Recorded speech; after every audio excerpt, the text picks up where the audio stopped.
Je m'appelle Eric et je suis reporter. J'ai récemment découvert Charleroi et le Sud-Hainaut. C'est une région qui a plein de visages différents, que j'ai appris à connaître à travers ceux qui y vivent et qui y travaillent. Benoît par exemple, que j'ai rencontré à l'aéroport de Charleroi-Bruxelles-Sud.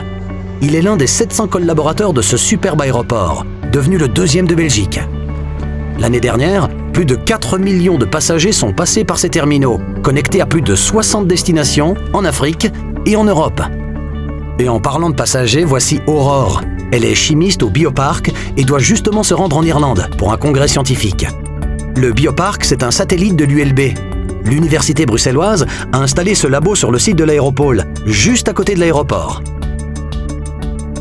Cette Silicon Valley belge abrite plus de 160 entreprises à la pointe, industrie high-tech et biochimique. Mais l'aéropole n'est pas le seul endroit en pleine expansion dans la région.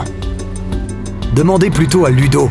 Chauffeur de camion, il emmène souvent des chargements de cette région vers tous les coins d'Europe. Il n'en revient pas de la quantité de marchandises qu'il doit livrer en ce moment.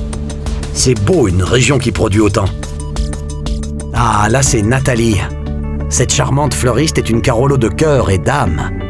Elle aime sa ville, et lorsqu'elle ne travaille pas dans sa boutique, elle adore aller sur les terrasses et dans les restos du centre-ville.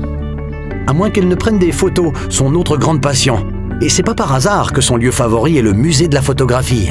Ce paradis de la pellicule est le plus grand d'Europe. Mais il n'y a pas que dans les musées qu'il y a de belles images à regarder.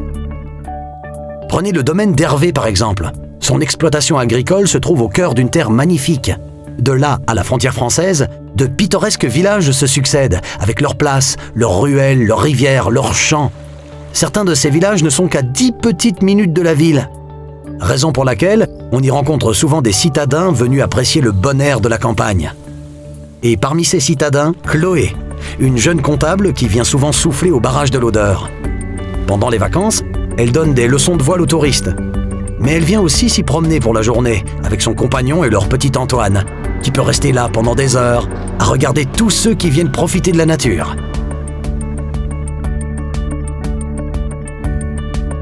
Chaque personne a son récit. Et ensemble, tous ces récits en disent long sur cette région pleine de ressources. C'est sûr, Charleroi et le Sud-Hainaut n'ont pas fini de vous étonner.